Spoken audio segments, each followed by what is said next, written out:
저는 계속 요즘에 연대기 성경을 계속 하고 있습니다. 여러분들도 계속 들으셨겠지만 연대기 성경을 하고 있고, 제가 연대기 성경 공부를 하면서 개인적으로 공부하면서 이거는 구원받지 않은 구도자들이나 구원받은 성도에게나 동일하게 필요하다는 것들에 대해서 너무나 많이 공감을 갖게 되고, 하면 할수록 그런 부분에 더 강한 확신이 더 생기는 것 같다는 생각이 듭니다.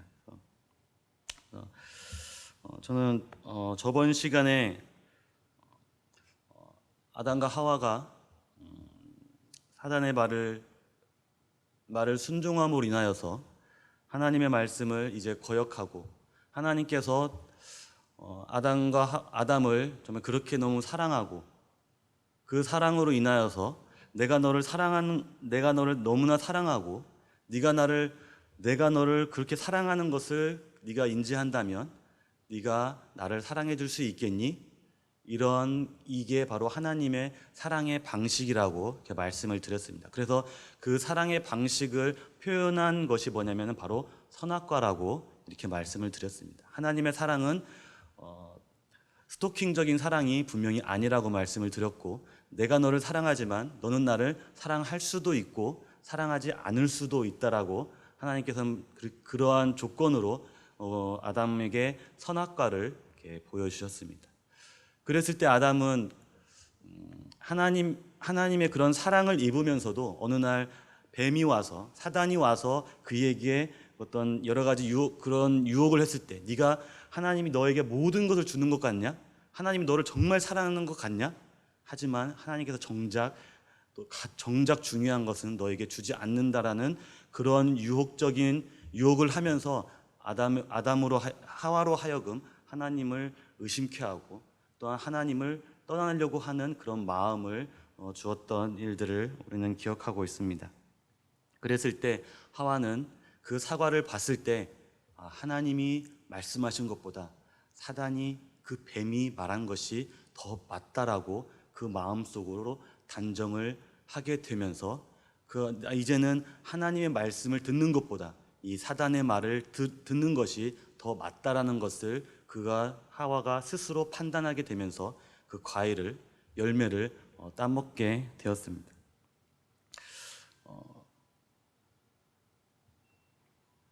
여기 물 한 잔만 드리겠습니까? 네. 그래서 뱀이 하와에게 그렇게 유혹한 것이, 네가 이것을 먹는 날에는 네가 하나님과 같이 될 것이라고 뱀은 하와에게 그렇게 얘기를 했습니다. 다시 말하면 네가 이걸 먹으면 정말 네가 지금까지 하나님으로 받는 모든 사랑을 받고 있지만 그것보다도 더 행복해질 수 있을 거라고 사단은 그렇게 하와에게 유혹을 했습니다. 그랬을 때 그 하와가 그 뱀의 말을 듣고 그 열매를 따먹었을 때에 하와는 내가 이 열매를 먹는 순간 내가 정말 행복해질 거라는 그런 확신을 가지고 그 열매를 따먹었지만, 그 하와가 열매를 따먹는 순간 그 하와에게 찾아온 것은 그가 벌거벗은 것을 알게 되었다라는 것을 우리는 성경을 통해서 볼 수가 있습니다. 오늘 그 말씀을 계속해서 한번 읽어보도록 하겠습니다. 창세기 3장 5절부터 3장 6절부터 읽어보겠습니다. 창세기 3장 6절.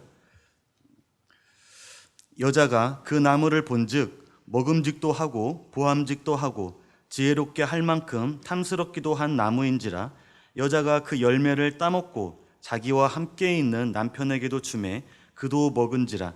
이에 그들의 눈이 밝아져 자기들의 벗은 줄을 알고 무화과 나무 잎을 엮어 치마로 삼았더라. 그들이 그날 바람이 불 때 동산에 거니시는 여호와 하나님의 소리를 듣고 아담과 그의 아내가 여호와 하나님의 낯을 피하여 동산 나무 사이에 숨은지라. 여호와 하나님이 아담을 부르시며 그에게 이르시되 내가 어디 있느냐? 이르되 내가 동산에서 하나님의 소리를 듣고 내가 벗었으므로 두려워하여 숨었나이다. 여기까지만 읽도록 하겠습니다. 여기에 보면 아담과 하와가 그 과일을 먹는 순간에 7절에 그들의 눈이 밝아졌다고 얘기했고, 그들의 자신이 벗은 줄을 알았다고 그랬고, 그러므로 인해서 무화과 나무 잎을 엮어서 치마를 삼았다고 이렇게 말씀해주고 있습니다. 하와는 정말 이 과일을 먹는 순간 내가 정말 행복해질 거라는 그런 확신 가운데, 그런 기대 가운데 그 열매를 따 먹었지만, 그 열매를 따 먹는 순간 그에게 찾아온 것은 뭐냐면 행복이 아니라 그의 부끄러움을, 그가 부끄러움을 발견하게 됐다라는 것입니다. 이 부끄러움을 벌거벗은 것을 봤다는 것은 뭐냐면 그가 정말 하나님 앞에 참 죄인으로 드러났다는 사실을 그가 처음으로 보게 된 것이었습니다. 아담과 하와는 지금까지 계속 벌거벗은 상태였지만 그들이 자신의 몸을 봤을 때 한 번도 그들이 벌거벗었다라는 것을 경험한 적이 한 번도 없었습니다. 그런데 그가 그 열매를 따먹는 순간 다시 하나님과의 관계가 이제는 완전히 단절되어 버리는 그 순간에 그들은 그들 안에서부터 이제는 하나님과의 단절을 통해서 그들 안에서부터 그 죄된 것들이 이제는 그들이 스스로 발견하는 것을 우리는 볼 수가 있습니다. 아담은 그 전까지는 그러한 것을 한 번도 경험해 보지 못했습니다. 자기 안에 어떤 죄라는 게 있다라는 것, 어떤 부끄러운 부분이 있다라는 것을 지금까지 살아오면서 한 번도 경험하지 못한 이 아담과 하와가 어느 그 열매를 따먹는 순간 자기 자신의 몸을 보면서 자신이 부끄러워짐을 보게 됐고 자신이 죄됨을 절실하게 느끼게 되었습니다. 그랬다면 정말 아담이 자기의 몸을 보면서 내가 정말 부끄러워지고 내가 정말 수치스럽구나, 내가 정말 수치스럽고 내가 정말 죄인 되었구나 라고 했을 때에, 그렇게 깨달았을 때에, 그러면 아담과 하와가 그렇게 느꼈을 때에 아담과 하와가 올바른 대처법은 무엇이었을까요? 그들은 다시 하나님께로 방향을 돌렸어야 됐을 것입니다.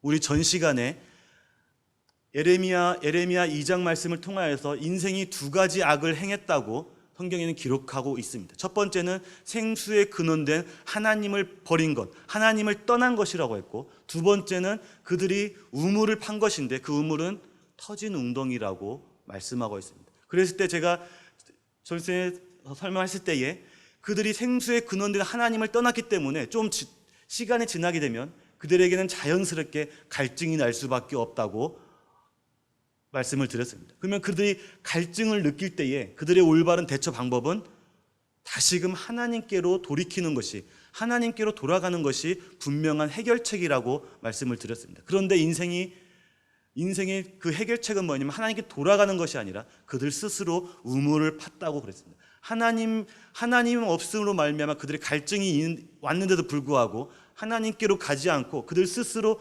갈증을 해결할 수 있는 방법을 모색했다라는 것입니다. 여기 마찬가지로 아담이 하나님으로부터 단절됨으로 인해서 그들로 그 부끄러움을 발견하게 되고 수치심을 발견하게 되고 그들의 죄를 발견하게 됐다면 그들의 올바른 방법은 뭐였냐면 하나님께로 다시 돌이키는 거였습니다. 그러나 그들의 방법은 뭐였냐면 하나님으로 돌이키는 것이 아니라 그들이 무화과 나무 잎을 엮어 치마를 해입었다고 성경은 기록하고 있습니다. 마치 예레미야에 있는 인생이 두 가지 악을 행한 두 번째 악을 행한 것처럼 이 아담과 하와가 동일하게 두 번째 악을 동일하게 행하고 있는 아담과 하와의 모습을 우리는 볼 수가 있습니다. 그런데 여기서 우리는 그들이 옷을 해입고 그들이 만족했는지 만족하지 않았는지는 모르겠지만 더 이상 어떤 무화과 나무 잎을 해입고 더 이상 다른 어떤 행위를 하지 않는 것으로 볼 때에 이들은 나름대로 그 무화과 나무를 해입은 것으로 말미암아 어느 정도의 만족함을 그들이 느꼈을 거라고 분명히 생각이 듭니다. 그런데 중요한 것은 무엇이냐면 그 8절부터 계속 읽어보면 하나님께서 아담을 찾으시고 아담을 부르시는 장면이 나옵니다. 그랬을 때 10절에 보면은 이르되 내가 동산에서 하나님의 소리를 듣고 내가 벗었으므로 두려워하여 숨었다고 아담이 말하고 있습니다. 분명히 아담과 하와는 무화과 나무 잎으로 자기의 수치심을 가리고 자기의 벌거벗은 것을 가리고 자기의 죄되었던 것을 스스로 가렸던 아담과 하와인데, 그리고 서로에 대해서 이 정도면 됐어. 이 정도면 우리가 서로에 대해서 그런 당신의 부끄러움과 당신의 수치심을 내가 볼 수가 없어. 우리는 이 정도면 충분할 것 같아. 이렇게 서로 여기고 있었지만 하나님의 말씀이 들려지는 순간, 하나님의 음성이 들려지는 순간 그들의 반응은 뭐였냐면 하나님의 음성이 피해서 그들이 숨는 거였습니다. 그리고 너희들이 왜 숨었냐고 했을 때에 그들의 대답은 뭐냐면 우리가 벌거벗었으므로 우리가 숨었다고 하나님께 고백하고 있는 두 사람의 모습을 우리는 볼 수가 있습니다. 그들은 분명히 가리고 있었는데 하나님 앞에서는 벌거벗었다라고 다시 얘기하고 있다는 것입니다. 우리가 사람과 사람의 관계에서 우리는 얼마든지 우리의 모습을 감출 수가 있습니다. 우리 학생들에게 이런 얘기를 많이 하잖아요. 우리 학생들은 3가지의 가면을 쓰고 있다고. 집에서의 가면, 학교에서의 가면, 그리고 교회에서의 가면.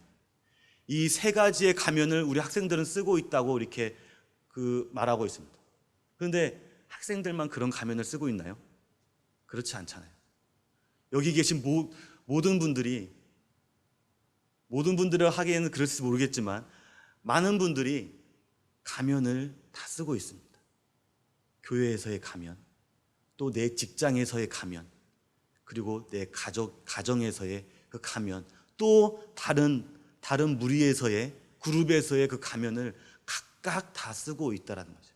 그랬을 때에 여러분, 내가 나를 아는 것처럼 다른 사람이 나를 알고 있다면 우리가 사회생활이라든지 어떤 이런 생활들을 할 수 있을까요? 그게 가능할까요? 내가 나를 아는 것처럼 다른 사람이 나를 알고 있다면 사람이 사람을 상대하면서 우리는 충분히 가릴 수 있고 우리는 나 자신을 충분히 속일 수가 있어요. 왜? 사람 상대에 대해서는 충분히 그럴 수 있습니다. 그 사람의 성격에 따라서 누가 더 완벽하냐, 완벽하지 않느냐의 차이일 뿐이지 사람과 사람의 관계에서 내 자신을 속이면서 생활하는 것은 얼마든지 가능하다는 것입니다. 그리고 그런 속임 가운데서 서로에 대한 만족감을 드러내기도 합니다. 그러면서 우리는 서로의 관계를 유지해 나가면서 이 세상을 살아가고 있습니다. 하지만 하나님과의 관계에 있어서는 그렇게 할 수가 없다는 것입니다. 이 아담과 하와가 무화과 나무 잎을 입고 서로에 대해서 만족함을 느꼈지만 하나님 앞에서는 그가 참으로 벌거벗음을 그가 느꼈다고 성경에는 기록하고 있습니다. 참 우리의 교회에서의 생활과 우리 가정에서의 생활과 이 직장에서의 생활이 정말 우리 하나님께서는 분명히 우리의 모든 것을 알고 계시고 그 가운데서 너의 마음이, 너의 중심이 어디에 있느냐, 네 마음에 참으로 하나님께 있는가. 우리가 서로에 대해서는 제가 지금 여기에 강단에 있기 때문에 제가 말을 하고 여러분들은 단지 듣기만 하고 이런 입장이 있죠. 당연히 자연스럽게. 그렇기 때문에 어떻게 보면 제가 그냥 앞에서 일방적으로 말하는 입장에서 어떤 뉘앙스로 보면 저는 나는 잘하는 것 같고 여러분들은 못하는 것 같고 그런 뉘앙스로 들릴 수도 있겠지만 사실 저는 말하고 있는 저에게도 여러분에게 말할 수 없는 것, 말하면 안 되는 것, 말하면 제가 내 스스로 무너져 버리는 것, 이런 것들이 분명히 있게 된다는 것입니다. 그런데 중요한 것은 그 부분이 여러분들은 알지 못하지만 하나님은 다 알고 계신다는 거죠. 하나님은 다 알고 계신다는 거예요. 그렇기 때문에 아담은 그렇게 하나님의 말씀 앞에서 숨을 수밖에 없었다라는 것입니다. 그가 하나님의 말씀 앞에 섰을 때에 아담과 하와는 벌거벗음으로 말미암아 그가 숨게 되었습니다. 자, 11절에 보면은 그래서 11절부터 그 내용에 보면은 이제는 하나님께서 아담에게 또 하와에게 뱀에게 이런 얘기를 하면서 어떤 징계에 대해서 서로 그 징계를 하나님께서 말씀하시는 것을 보게 됩니다. 그러면서 우리 전 시간에 뱀에 대해서 얘기할 때 그 하나님께서 한 언약에 대해서 말씀하셨던 것들을 우리는 기억하게 됩니다. 여자의 후손과 뱀의 후손에 대한 그런 부분들에 대해서 말씀하고 있었습니다. 그랬을 때 아담은 그렇게 하나님으로부터 버림을 받고 하나님으로부터 완전히 단절된 상태에서 자기에게 어떤 행복이 아니라 이제부터 그때부터는 불행이 찾아오고 이제는 하나님으로부터 단절됨으로 인하여서 이제는 벌거벗은 것 같이 완전히 죄된 속성이 죄의 모습이 완전 아담의 깊숙한 곳에부터 점점 드러나는 것들을 아담 스스로가 보게 되었습니다. 그랬을 때 아담이 한 것은 무화과 나무 잎을 엮어서 그가 치마로 옷을 해 입었지만 그것이 하나님께는 결코 자기의 죄를 가릴 수 있는 방법이 전혀 되지 않았다는 것을 우리는 말씀을 통하여서 보게 됐습니다. 내가 아무리 착한 행동을 하고 아무리 어떤 선한 일들을 한다 할지라도 그것이 하나님 앞에서는 그게 내 죄를 가릴 수 있을 만한 어떤 방법이 전혀 되지 않는다라는 것입니다. 그랬을 때 하나님께서는 아담이 해 입었던 하와가 해 입었던 그것이 그 아담과 하와의 죄를 가려주지 못함을 하나님께서는 아시고 정말 아담과 하와의 그 부끄러움, 아담과 하와의 그 죄됨을 참으로 가려주기 위하여서 이제는 아담의 방법이 아니라 하나님의 방법으로 그 죄됨과 그 부끄러움을 가려주시는 하나님의 모습을 보게 되는데 그것이 바로 21절에 나와 있는 내용입니다. 21절 말씀을 보겠습니다. 여호와 하나님이 아담과 그의 아내를 위하여 가죽옷을 지어 입히시니라. 아담은 처음 보았을 것입니다. 우리 하나님께서 세상을 창조하셨을 때에 사자는 무엇을 먹고 염소는 무엇을 먹고 이렇게 정해주신 게 있었나요? 하나님께서 천지를 창조하셨을 때 모든 짐승들은 풀을 먹게 돼 있었어요. 풀을 먹도록 돼 있어요. 그 당시에 사자는 풀을 먹었습니다. 그 당시에 염소도 당연히 풀을 먹었죠. 그 당시에 사람들도 채소가 주식이었습니다. 그 말은 무엇이냐면 사자가 배가 고파서 양을 잡는 일이 없었습니다. 그 말은 무엇이냐면 짐승이 까닭 없이 짐승이 어떤 이유 없이 피 흘려 죽는 장면을 아담과 하와는 한 번도 보지 못했을 것입니다. 그 당시에는 육식 동물이 없었기 때문에.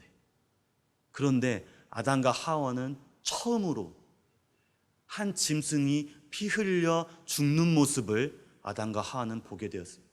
그런데 그 짐승이 죽는 이유는 무엇이었냐면 아담과 하와에게 옷을 해입히기 위하여서 그 짐승이 피 흘려 죽었다는 것입니다. 하나님께서 그 아담의 부끄러움, 아담의 그 수치, 아담의 그 죄를 가리기 위하여서 그 아담의 방법이 아니라 하나님의 방법으로 그 죄를 가리기 위한 방법은 뭐였냐면 한 짐승이 피 흘려 죽는 것이었습니다. 그 피 흘려 죽음으로 인하여서 그 가죽을 취하여서 옷을 해입힘으로 말미암아 그들의 수치와 그들의 벌거벗음과 그들의 죄가 가려지는 것을 하나님께서는 가르쳐 주기 위하여서 그들에게 가죽옷을 해 입히셨습니다. 이 일로 인하여서 아담과 하와는 나의 부끄러움이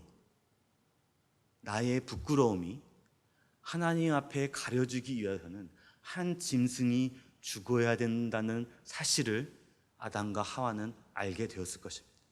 그리고 내가 자기가 스스로 해입은 무화과나무 잎으로는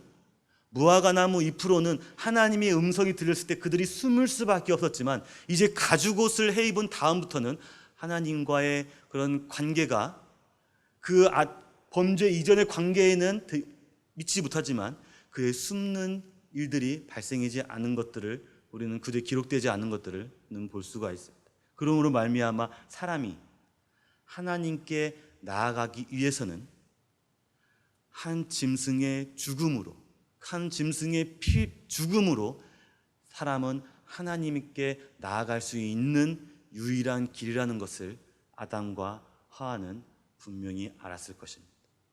또한 그 가르침을 가르쳐주기 위해서 하나님께서는 아담과 하와에게 가죽옷을 해 입히셨던 그런 하나님의 모습을 우리는 볼 수가 있습니다.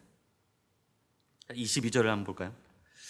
그렇게 하나님께서는 아담과 하와에게 가죽옷을 해 입히시고, 22절, 여호와 하나님이 이르시되 보라, 이 사람이 선악을 아는 일에 우리 중 하나같이 되었으니 그가 그의 손을 들어 생명나무 열매도 따먹고 영생할까 하노라 하시고, 여호와 하나님이 에덴 동산에서 그를 내보내어 그의 근원이 된 땅을 갈게 하시니라.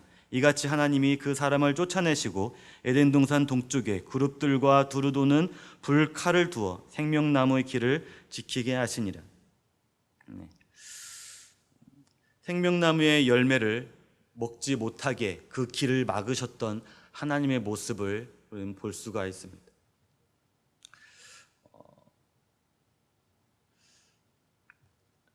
하나님께서 왜 죄를 범한, 하나님으로부터 단절된, 이제 죄인된 그 아담과 하와에게 왜 생명나무의 열매를 먹지 못하게 하셨을까? 생명나무의 열매를 먹었다면 그들은 영생의 길을 걸었을 것입니다.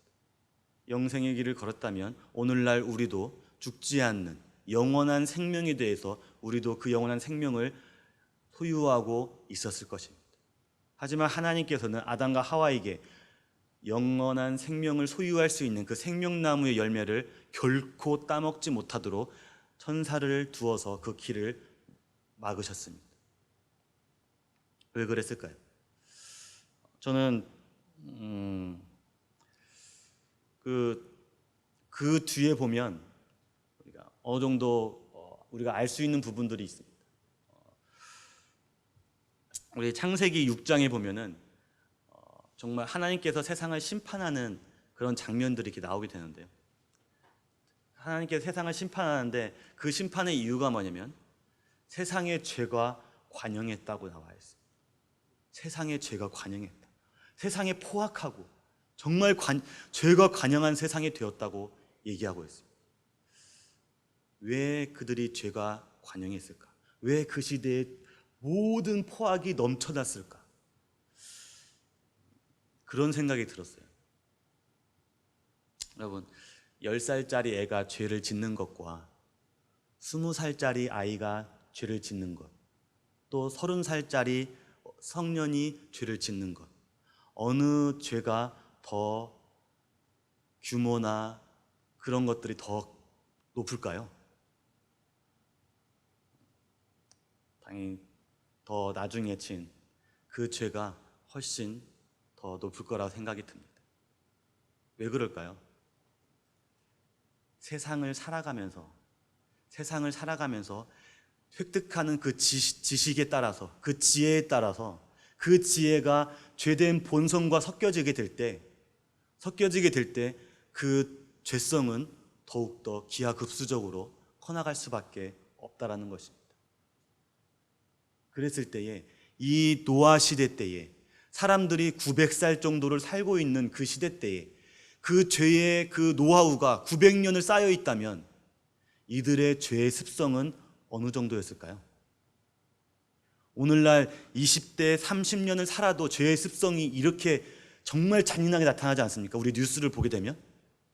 그런데 그 죄의 습성이 900년을 쌓아 올린 그 죄의 습성을 가지고 있다면 사람들의 그 죄성이 어느 정도였을까요?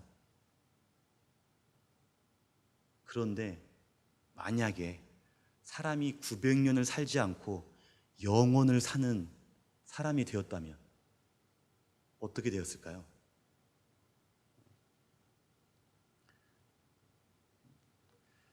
우리 요즘에 사이코패스라고 해서 연쇄 살인범, 사람 죽일 때 그 쾌감, 그 사람이 슬퍼하는, 고통스러워하는 것을 보면서 쾌감을 느끼면서 사람을 죽이는 그런 사람들의 모습 속에서, 그런 사람들이 영혼을 살고 있다면, 죽지 않고 영원히 산다면 이 세상이 어떤 세상이 될까요?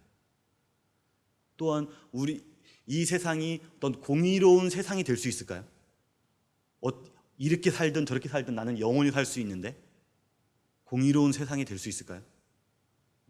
이걸로 봤을 때 하나님께서 아담과 하와에게 그 선악과 생명나무의 열매를 따먹을 수 있는 그 길을 막아놓은 것은 하나님께서 인생을 향한 어떻게 보면 축복이라고, 은혜라고 생각이 들 수가 분명히 있는 것입니다.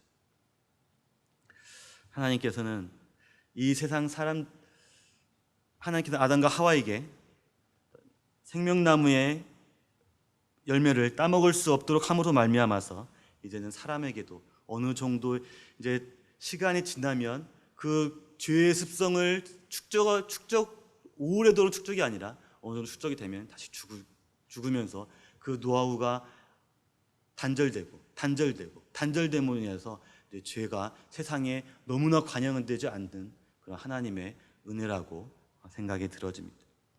이제 그러면서 하나님께서는 아담과 하와를 그 에덴 동산에서 쫓아내는 것을 우리는 볼 수가 있습니다. 그래서 4장에 보면 어느 정도 이제 시간이 지나면서 4장 말씀 1절부터 또 읽어드리겠습니다.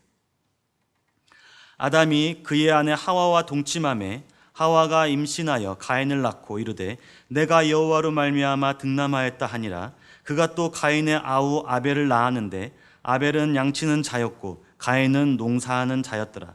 세월이 지난 후에 가인은 땅의 소산으로 제물을 삼아 여호와께 드렸고 아벨은 자기도 양의 첫 새끼와 그 기름으로 드렸더니 여호와께서 아벨과 그의 제물은 받으셨으나 가인과 그의 제물은 받지 아니하신지라. 가인이 몹시 분하여 안색이 변하니 여호와께서 가인에게 이르시되 내가 분하여 함은 어찌 됨이며 안색이 변함은 어찌 됨이냐. 내가 선을 행하면 어찌 낯을 들지 못하겠느냐.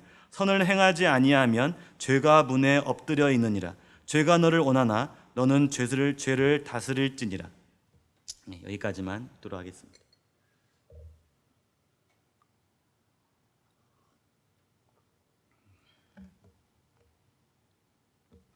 어느 정도 시간이 흘러서 이제는 아담과 하와가 동침하게 되었고 이제 자녀를 낳게 되었습니다. 그런데 여기서 알아야 될 건 뭐냐면 가인과 아벨이 첫째 아들인지 둘째 아들인지 성경에서 정확하게 나와 있지 않고 그 사이에 어떤 사람들이 또 태어났는지에 대해서는 성경에서는 특별하게 얘기해주지 않고 있다는 사실입니다. 여기서 가인과 아벨을 언급한 이유는 하나님께서 인생들에게 이 두 사람을 통하여서 특별한 어떤 메시지를 전달해주기 위해서 이 두 사람을 굳이 언급했다라는 것입니다. 다시 말하면 이 가인과 아벨 외에도 많은 자녀들이 아담과 하와를 통하여서 출생되었다라는 사실입니다. 이 사실이 5장에 읽어보면 가인과 아벨이 950년을 사는 동안에 자녀를 계속 낳았다라고 한 얘기를 통하여서 우리는 어느 정도 알 수가 있습니다. 그래서 우리는 오늘 가인을 낳고 또한 아벨을 낳았는데 가인과 아벨이 어느 날 그 둘이 하나님께 제사 드리는 한 장면을 통하여서 하나님께서 이 두 사람에 대해서 말씀하고 있는 부분들에 대해서 오늘날 우리에게 지금 보여주고 있는 것입니다. 이 사람이 가인과 아벨이 처음부터 이런 제사를 드린 것이 결코 아니라 어느 날 갑자기 가인은 농사짓는 자였고 아벨은 양을 치는 자였는데 어느 날 가인이 그동안에 드렸던 방식으로 드리지 않고 다른 방식으로, 새로운 방식으로 하나님께 제사를 드렸고, 아벨은 지금까지 드려온 방식 그대로 하나님께 제사를 드렸는데, 그 방식을 따라서 하나님께서는 새로운 방식으로 제사를 드렸던 가인의 제사는 받지 않으시고, 기존의 방식대로 제사를 드렸던 아벨의 제사는 하나님께서 받으셨다라는 것입니다. 이 부분을 염두에 두면서 다시 한번 말씀을 볼 때에, 근데 우리는 전에도 제가 한번 말씀을 드린 기억이 있는데, 가인과 아벨의 직업입니다. 이 부분을 우리는 분명히 짚고 넘어가야 됩니다. 가인은 농사짓는 자였습니다. 이 시대에 농사짓는 자는 아까도 말씀을 드렸지만, 이 시대의 사람들은 모두 채식이었습니다. 육식을 하지 않는, 채식을 하는 사람들이었어요. 그렇기 때문에 가인이 농사를 짓는 것은 정말 탁월한 선택이에요. 왜냐하면 그것을 통해서 먹고 사는 문제가 모든 것이 해결될 수 있기 때문에 가인의 직업의 선택은 참으로 탁월한 선택이었습니다. 그의 반면에 아벨의 직업의 선택을 우리는 유심히 봐야 됩니다.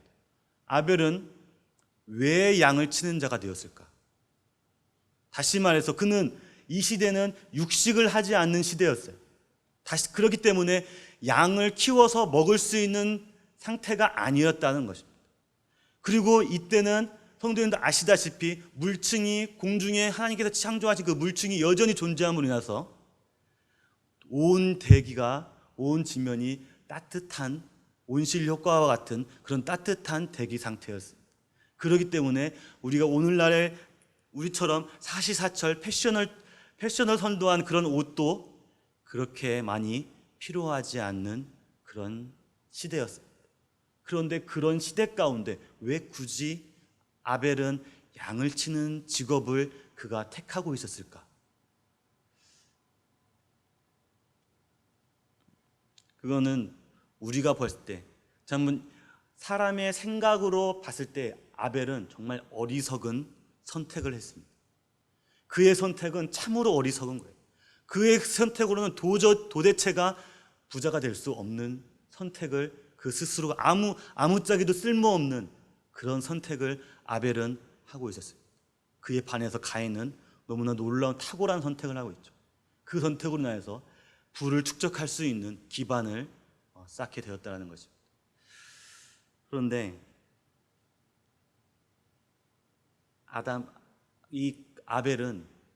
아벨이 그 양을 치는 이유는 우리가 그 3장에서도 봤듯이 하나님께 그 가죽옷을 통하여서 인간이 하나님께 나아가기 위해서는 그 짐승의 죽음으로만 하나님께 나아갈 수 있다는 것을 알았던 이 아벨은, 그렇다면 우리가 이 짐승을 많이 소유하고 있다면 우리가 수시로 하나님께 나아갈 수 있겠구나, 이런 생각을 가졌을 것입니다. 그랬을 때의 아벨은, 그러면 내가 짐승을 기르는, 양을 키우는, 전문적으로 양을 키우는 자가 되야겠다는 생각을 가졌을 것입니다. 다시 말해서 아벨의 이 직업에 대한 선택은 하나님과의 관계 가운데서 예배 중심의 삶을 통하여서 그가 직업을 선택을 했다라는 것입니다. 이거는 너무나 그래서 하나님께서는 참으로 아벨의 믿음과 그 신앙을, 하나님께서는 그 신약 가운데서도 그의 신앙을 참으로 인정하고 그의 믿음을 참 인정하셨던 그 하나님의 모습을 우리는 볼 수가 있는 것입니다. 참 우리가 직업을 선택할 때에 참 오늘날의 직업 선택이 참으로 쉽지 않죠. 취업도 쉽지 않은 이 시대 가운데, 취업 자체가 쉽지 않은 이 시대 가운데, 그 가운데서 우리가 하나님의 영광을 위한 그 선택, 하나님과의 그 예배를 중심으로 한 그 직업의 선택을 선택한다는 것은 참으로 어려운 일입니다. 하지만 하나님께서는 참 그러한 가운데 있는 참 우리들을 참 원하시고, 참 우리에게 참으로 우리에게 시선을 집중하고 계시는 하나님의 모습을 우리는 볼 수가 있습니다.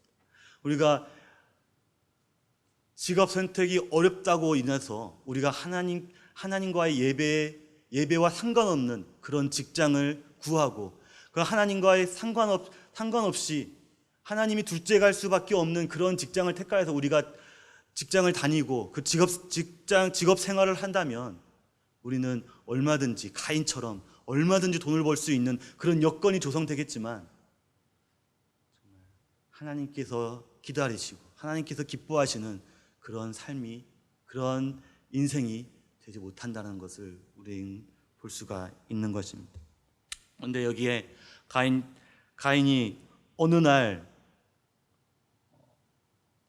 이 가인과 아벨은 어렸을 때부터 아담과 하와를 통하여서 하나님께 제사 드리는 법을 계속 봐왔을 것입니다. 부모님을 통하여서.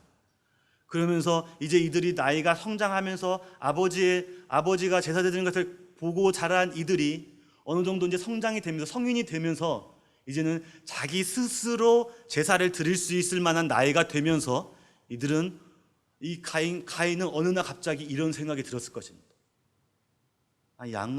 짐승으로 하나님께 꼭 짐승으로만 하나님께 제사를 드려야 되는가?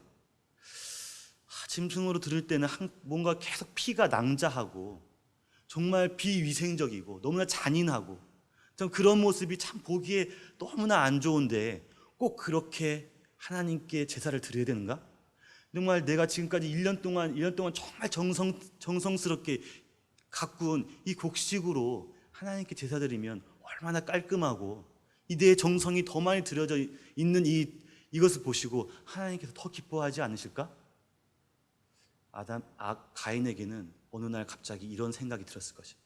그러면서 가인은 그동안 해왔던 그 짐승을 가지고 드렸던 그 방법을 대신하여서 이제는 곡식을 가지고 하나님께 제사를 드리는 그 방법으로 이날 처음으로 행했습니다.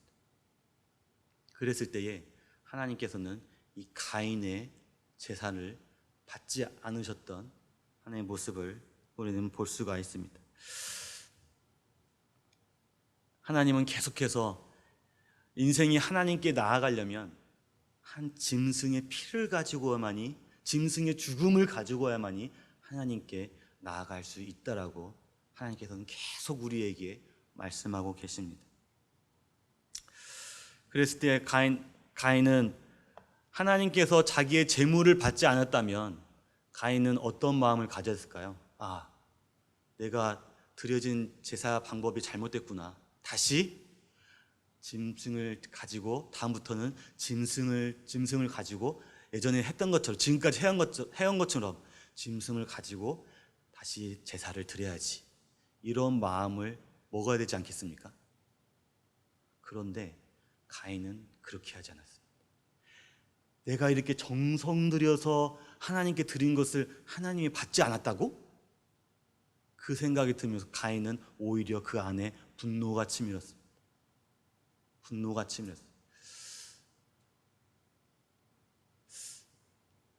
우리가 신앙생활을 하면서 정말 이런 경우, 우리 성도님들은 그런 경우가 없을 거라고 생각이 듭니다. 정말 어떤 일을 위하여서, 주님 앞에 어떤 일을 위하여서 정말 간절히 기도하고 정말 간절히 기도하는데 그 기도에 하나님께서 응답하지 않으셨다면 우리 성도님께서는 어떻게 생각이 드십니까? 이걸 좀 더 극단적으로 설명을 한다면, 정말 내 자녀가 정말 아픈 병을 걸렸는데 이 자녀를 위하여서 정말 몇 날 며칠을 계속 정말 금식을 해가면서 정말 하나님 앞에 엎드려 기도를 했는데, 그 자녀를, 또한 내 친구, 내 가족을, 내 이웃을, 내 정말 사랑하는 가족을 하나님께서 취하였다면 우리는 어떤 마음을 가질까요? 혹 화가 나진 않을까요? 하나님이 정말 살아계신가? 하나님이 살아계신데 정말 이런 기도를 듣지도 않으시고 이렇단 말인가? 참 이런 가운데 하나님께 그런 불평의 마음이 있지 않을까? 이 가인의 마음이 그런 마음이었을 것입니다. 이 가인은 하나님께 나아가는 하나님께 나아가는 방법이 잘못되었는데도 불구하고 그 자신의 모습이 아니라 그것을 자기의 정말 1년 동안 정성 들여 드린 그것을 받지 아니한 하나님을 오히려 원망하고 하나님을 불신하고 하나님을 미워하고 하나님께 화를 내는 그런 가인의 모습을 우리는 볼 수가 있습니다. 우리의 신앙이 이러한 신앙이 되어서는 안 될 거라 생각이 듭니다. 그랬을 때 가인은 결국에는 아담을 죽이게 되고 아벨을 죽이게 됩니다. 그 죽임으로 인하여서 하나님께서는 가인을 또한 책망하시고 또한 징계하시고 그로 인하여 또 땅을 저주하시는 또 하나님의 모습을 우리는 볼 수가 있습니다. 결국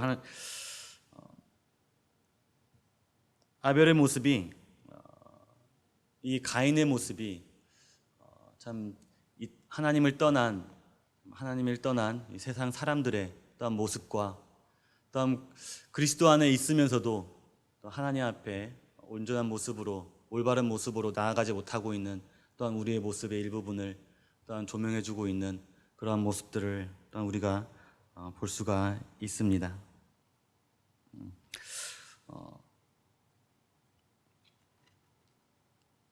이제 그러게 보면은 그렇게 하면서 5장에 보면은 족보들이 계속 나오게 됩니다.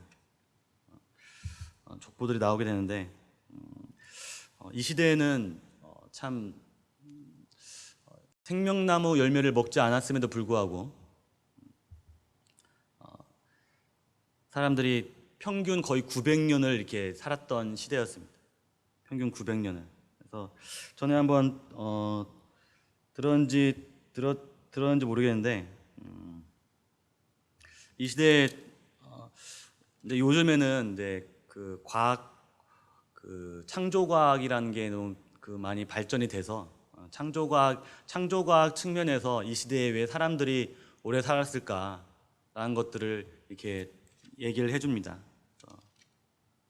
그래서 네 가지로 이렇게 그 창조과학 과학자들이 네 가지로 이렇게 설명을 해주더라고요. 이 시대에 왜 사람들이 900년을 살고 있었을까? 그래서 첫 번째 이유는 우리가 잘 알고 있는 우리가 둘째 날에 땅 유해물, 궁창 유해물과 궁창 아랫물로 나누셨다는 그 하나님의 창조의 말씀에 따라서 궁창 유해물 때문에 그 시대 사람들이 정말 오래 살았다라고 이렇게 설명해주고 있습니다. 왜 그렇냐고 했을 때에 궁창 유해물을 통하여서 태양으로부터 오는 여러 해로운 광선들이 대부분 다 차단이 되었다고 말하고 있습니다.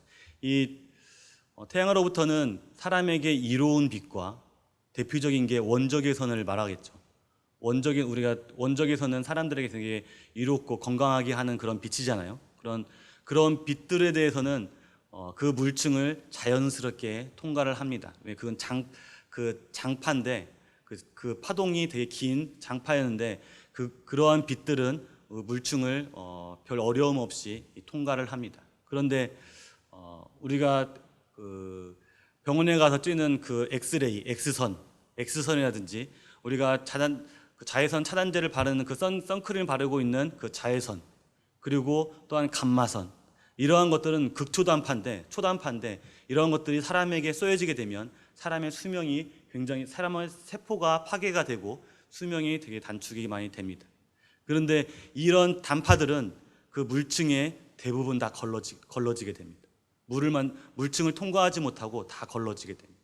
그런데 이 시대 가운데 물층이 있을 때는 태양으로부터 오는 그런 모든 해로운 광선들이 대부분 다 차단이 된다는 것입니다.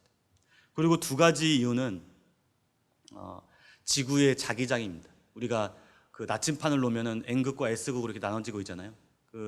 그 자기장인데 이 자기장으로 인해서 그 태양으로부터 온 그 태양 핵융합 폭발로 인해서 태양으로부터 오는 거의 살인적인 광선이 지구로 엄청나게 쏟아지게 되는데, 이게 지구에 자기장이 없으면, 자기장으로부터 걸러지지 않으면 지구에는 생명체가 아무도 살 수가 없다는 겁니다. 생명체는 존재할 수 없는. 그런데 이 자기장으로 인해서 이 태양으로부터 그 살인 광선들이 다 차단이 된다고 그럽니다. 그런데 이 자기장이 점점 약해진다고 합니다. 어디서부터 약해지냐면 극지방부터 그 두께가 점점 약해집니다. 우리가 그 약해지는 현상을 우리가 볼 수 있는 게 뭐냐면 오로라 현상입니다. 극지방에 보면은 정말 하늘에 그 아름답게 보여 있는 그 오로라가 태양으로부터 오는 그 광선들이 일부가 그 침투하고 들어오는 것이 우리가 눈으로 볼 수 있는 게 바로 그 오로라입니다. 그래서 그 오로라가 극지방부터 조금씩 그 자기장이 옅어지면서 거기서부터 침투되어 들어오는데, 그런데 과학자들이 이렇게 보니까 이 자기장이 1400년이 지나면 그 자기장의 세계가 절반으로 줄어든다. 1400년이 지나면. 그래서 앞으로도 이 자기장은 계속해서 약화될 것이고, 어느 때가 되면 정말 극지방에서만 볼 수 있는 이 오로라가 어느 때가 되면 아무 데서도, 여기 대한민국에서도 아무 데서도 볼 수 있는 그런 시대도 올 수 있을 거라 그렇게 판단하고 있습니다. 주님께서 그때까지 오시지 않으신다면. 그런데 1400년의 절반으로 줄어드는 이 자기장의 세계가 절반으로 줄어드는데, 이것을 역추적으로 하면 노아 시대 때는 지금보다 8배의 자기장의 세기가 더 세졌답니다. 이걸 역추적하게 됩니다. 그리고 아담 시대에는 16배가 더 세진다. 그렇기 때문에 그때는 태양으로부터 오는 모든 해로운 광선들이, 모든 살인 광선들이 완전히 차단되었던 그런 시대였을 거라고 과학자들이 그렇게 예측하고 있습니다. 그리고 또 하나는 지구에 있는 산소의 함유량인데요. 우리가 석탄은 식물이 정말 고압 압축되어서 생겨난 게 이 석탄이잖아요.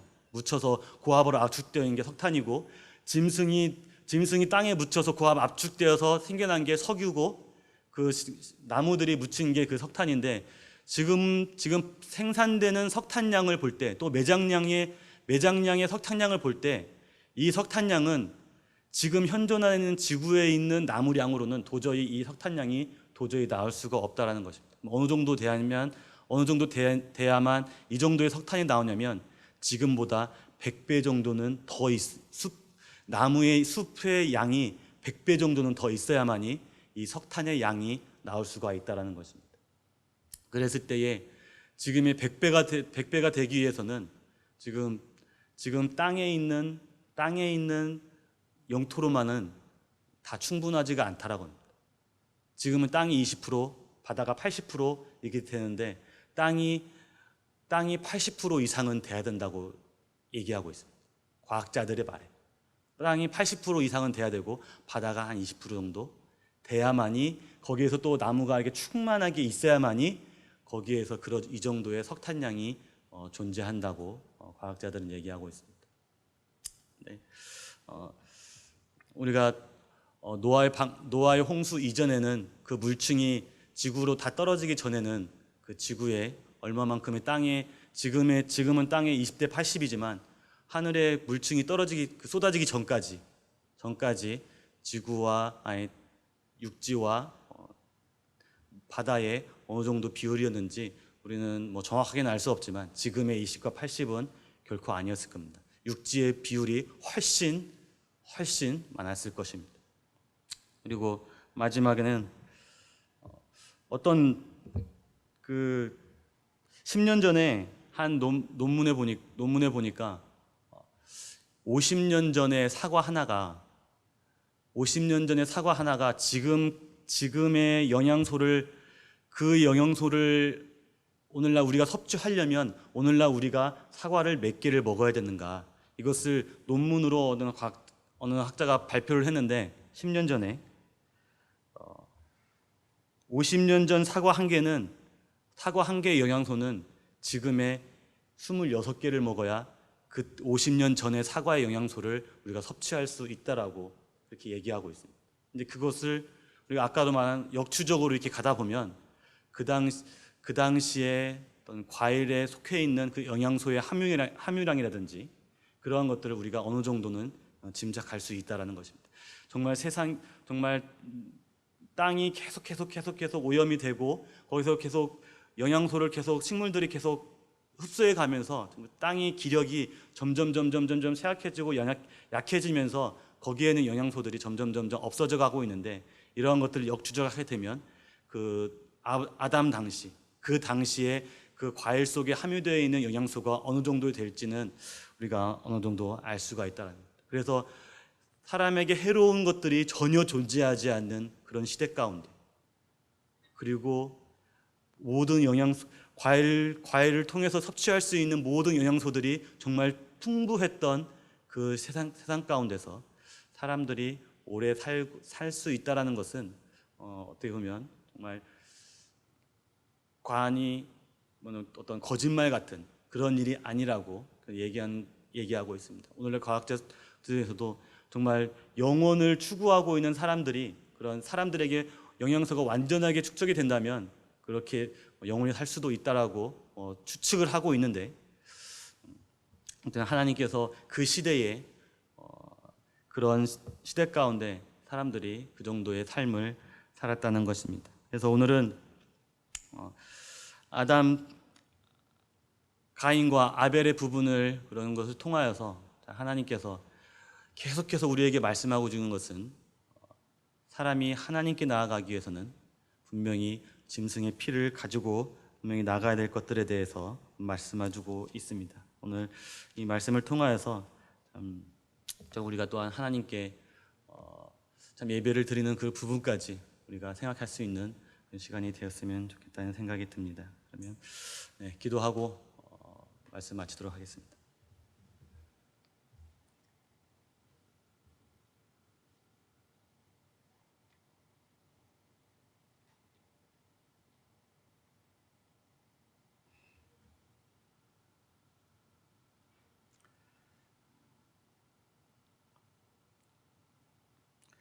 아버지 하나님, 오늘 아담을 통하여서 또한 가인과 아벨을 통하여서 하나님께서 인생을 참으로 사랑하시고 참 그의 죄된 것을 하나님께 가려주시고 참 그 가려주는 그 방법들을 통하여서 참 사람이 하나님께 어떻게 나가야 되는지 그 길을 보여주신 하나님 앞에 감사했습니다. 저희들이 또한 삶을 살아가는 데 있어서 참 하나님의 그 예수 그리스도의 그 보혈로 말미암아 저들이 하나님께 참 나아갈 수 있음을 또한 감사를 드렸고, 저들의 삶을 통하여서 하나님께 나아가게 될 때에 정말 하나님께서 참으로 기뻐하시는 그런 말씀을 따라서 저들이 살아갈 수 있는 저들 되기를 참으로 원하게 되옵나이다. 참 오늘 인도하신 하나님께 감사를 드렸고, 또한 돌아가는 발걸음 안에 참 주님께서 함께 하시기를 참 원하게 되올 때에 참 예수님의 존귀하신 이름으로 감사하며 기도했습니다.